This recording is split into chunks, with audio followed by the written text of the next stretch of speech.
Hey guys! Good morning! So ngayong araw, nagising ako ng 4 o'clock AM kasi meron akong seminar na attendan dun sa Santiago. At dali-daling ako nagpainit ng tubig para panligo. Meron nga pala akong bisita kahapon dito sa boarding, sila mama at si Ashley. Nagpainit na nga rin pala ako ng tubig dito sa loob ng pang-coffee namin. At ayan po, sinasalin ko na po yung tubig na laman ng thermos dito sa bottle ni baby. Para yun po ang titimplahin pang milk niya. Actually guys, ngayon ko lang po iiwan si baby ng whole day. Iniwan ko naman pala siya tuwing pumapasok ako sa work, pero umuwi ako tuwing lunchtime para magpadede sa kanya. Baka tinatanong yung kung sinong nagbabantay sa kanya. Iniiwan ko po siya mag-isa. Kayang-kaya na po niya sarili na, joke lang. Of course, meron po yung tita namin. And ayun na nga, magtimpla na tayo ng coffee. Nagdadalawang isip nga akong mag-coffee kasi baka tawagin ako ng kalikasan sa daan. Pero nag-coffee pa rin ako. Bahala na. Adik tayo sa kape eh. Hindi kompleto ang araw natin pag hindi tayo nag-coffee in the morning. And ayan po si Hachi. At wag nyo na lang pong pansinin yung paa. And si baby, ayan, nakagising rin siya ng maaga. Kasi basta po binubuksan namin yung light, ay nagigising po talaga siya, nakikibangon siya sa akin.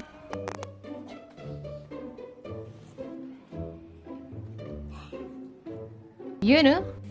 And 5:15 AM nung tapos na akong naligo, kaya yan, nagsusuot na ako ng aking uniform. At may pangiti-ngiti pa ako dyan kasi kinekwentuhan ako ni mama. And nag-apply na rin ako ng lotion, moisturizer, para naman hindi dry ang ating skin.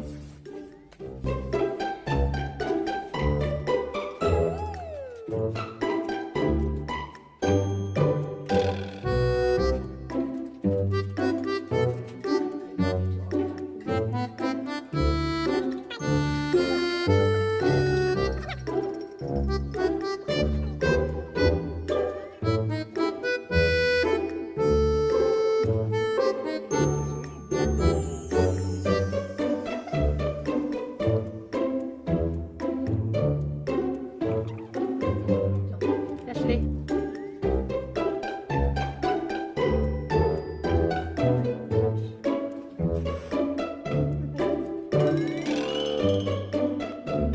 At dahil may natitira pang oras, ay kumain na ako bago ako mag-toothbrush at maglagay ng aking lipstick. Ayan nga pala ang auntie namin na nagkakape. Siya po nagbabantay kay baby Aya.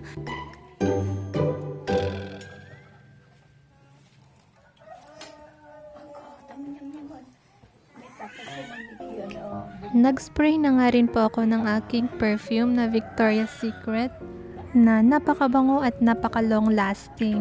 Tsaka nga po pala, may binibenta po pala akong ganyan. Kung gusto nyo pong bumili, just PM me po. For only 160 pesos.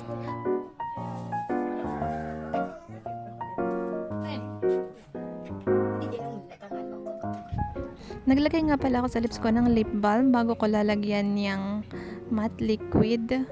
Pero feeling ko parang nasobrahan yata ng lip balm kaya pinunasan ko. At saka ko na naman dadagdagan. 'Di ba? Parang tanga. At iyon na rin ang ginamit ko na pang eyebrow. Oh, makapal na. Huwag mo nang dagdagan. Tama na yan. At naglagay na rin ako ng finishing touch na pulbo. Kumbaga sa pagsasemento, may napalitadahan.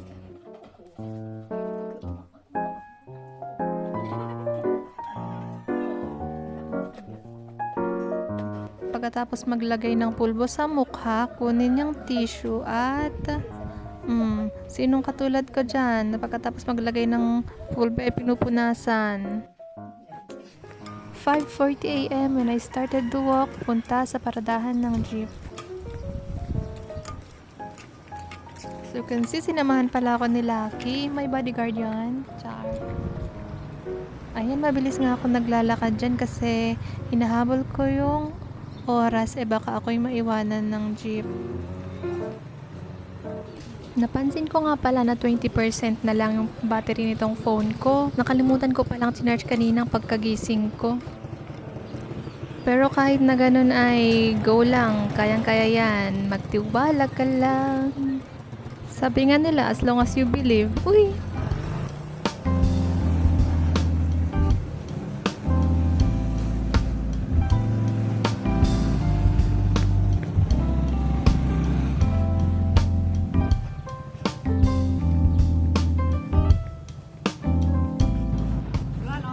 Oh, ay, sige man. Thank you.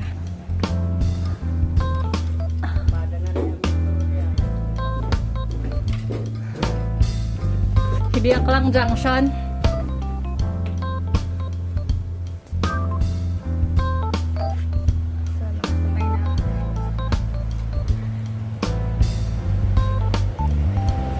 Hi.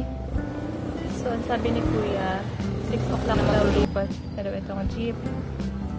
Pero kanina, may nakita akong dumaan na jeep.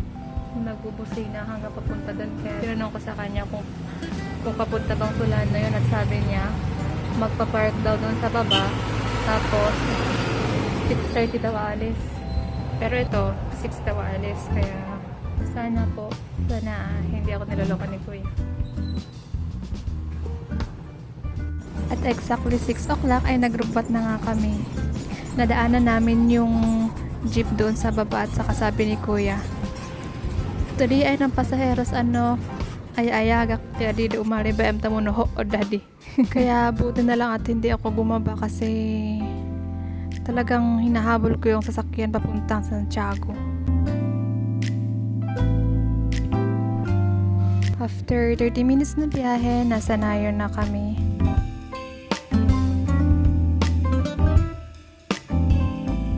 And exactly 7 o'clock, ay andito na ako sa junction.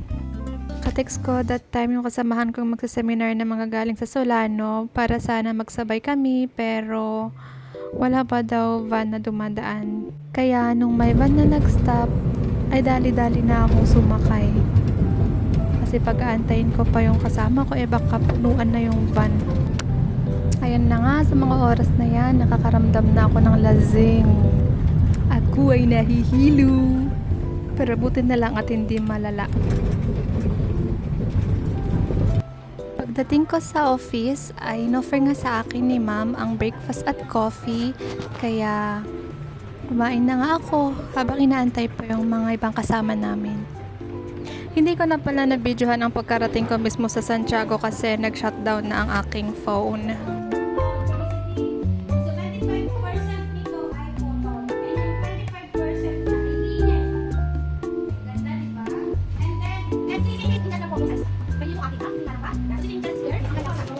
Hour pang himagas after lunch.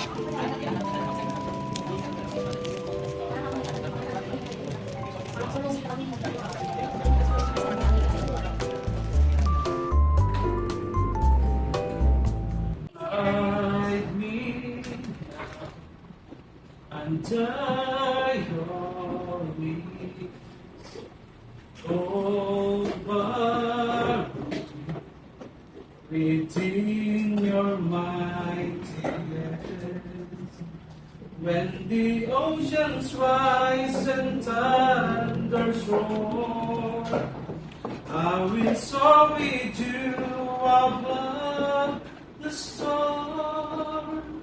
Father, you are king over the flood, and I will be still, know you are God. Pakpakan po natin. Thank you so much, Sir Erica. 4:55 nung nakasakay na kami ng Victory Liner papunta sa Cubao, Manila. Shoutout nga pala sa kasama ko. Ayun oh, kaganda. After more than 30 minutes ng pag-aantay sa terminal, ay lumarga na sa wakas. Tinatansya ko ang oras kung may masasakyan pa kaya akong jeep pagkarating ko sa junction pero mukhang hindi tayo aabutin. Kaya sinabihan na namin yung susundo na mag-start na din siya kasi manggagaling pa siyang Lagawe. Alas 7 na ng gabi nung nakababa na ako sa junction.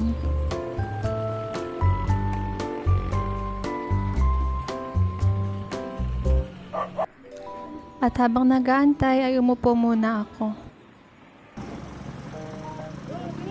Ilang minuto lang lumipas ay nandyan na agad yung susundo sa akin. Katropa nga po pala siya ni Mr. at the same time kumpadre ko.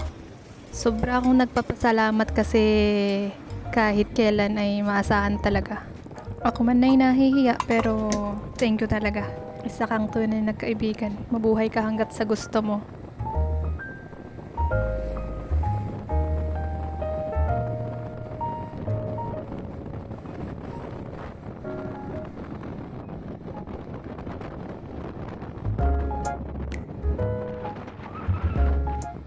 "7:30 nung andun na kami sa Lamot.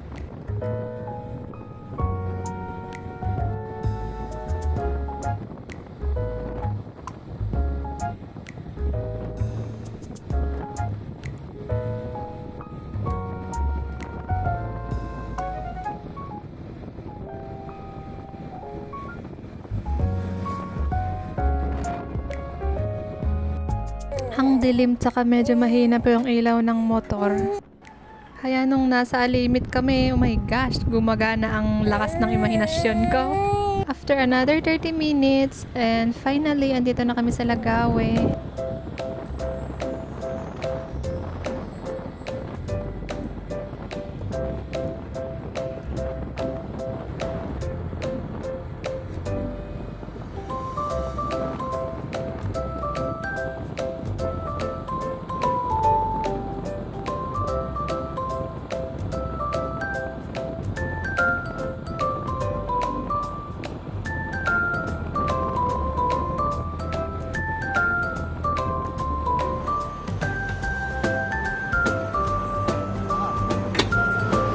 Sige. Thank you.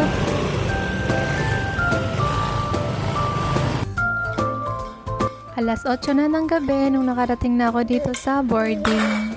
At ayun nga, naabutan ko sila. Naabutan ko si baby na inaantok.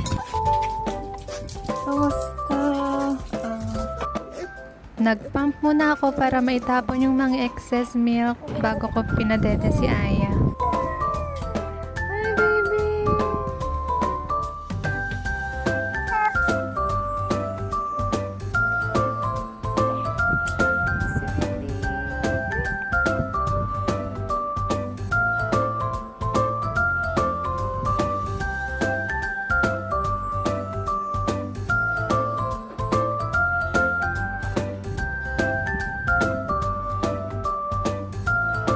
Nung nakatulog na si Aya, ay oras na rin para magpahinga. Pero before that, mag-coffee muna tayo.